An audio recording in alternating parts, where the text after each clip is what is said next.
Well, Mesa got its start sort of as an outpost sent by Brigham Young from Utah. Originally, it was supposed to be part of a trail of settlements between Utah and Mexico, and indeed that's what it was. So the first pioneers sent by Brigham Young came here in 1877 and settled in Lehi, which is today a suburb of Mesa. They had the same trouble of adapting to the climate as everybody else does in Arizona, particularly before we got air conditioning. So naturally, they built their homesteads and farmsteads and began cultivation and began building canals so they could live. But naturally, in the summers, it gets pretty hot.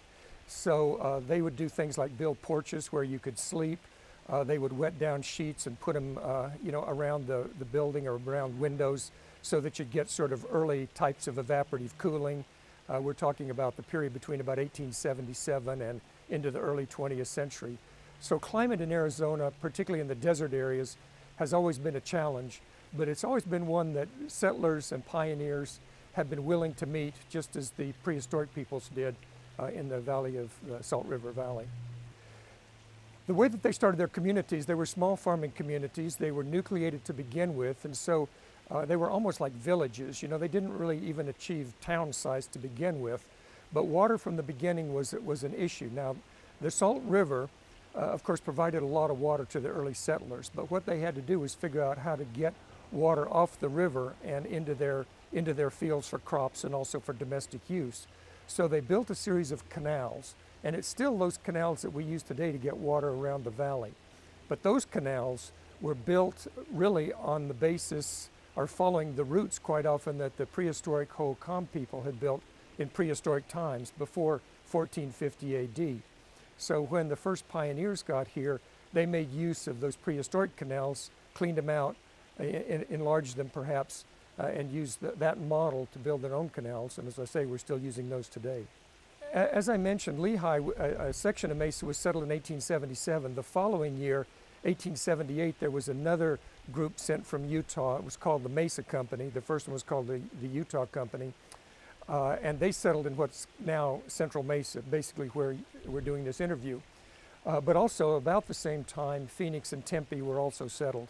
But they were small communities at that time as well. So we're talking about very small. Even in 1900, 30 years after Mesa had been settled, the population of Mesa was still under 800. And in 1910, the population was only 1,600. So even at the time of the end of the Second World War, or the beginning of the Second World War, there was only 7,000 people here.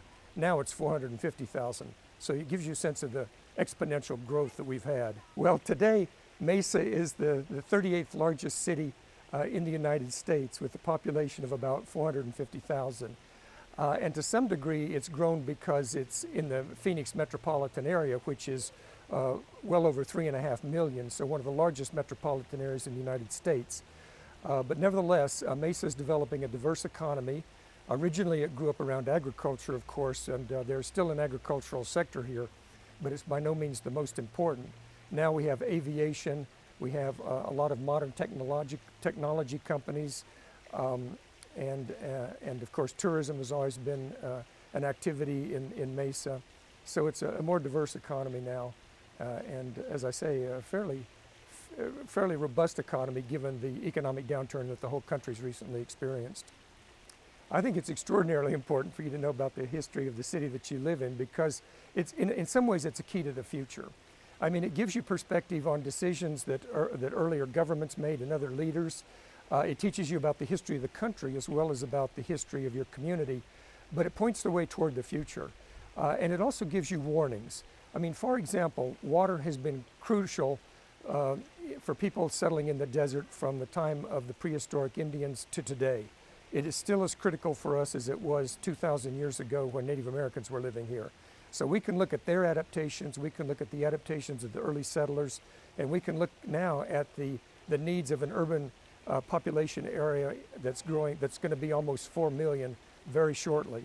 And so sustainability, land use, water use are things that we need to know about, and the past gives us a clue to how we ought to make decisions about our future.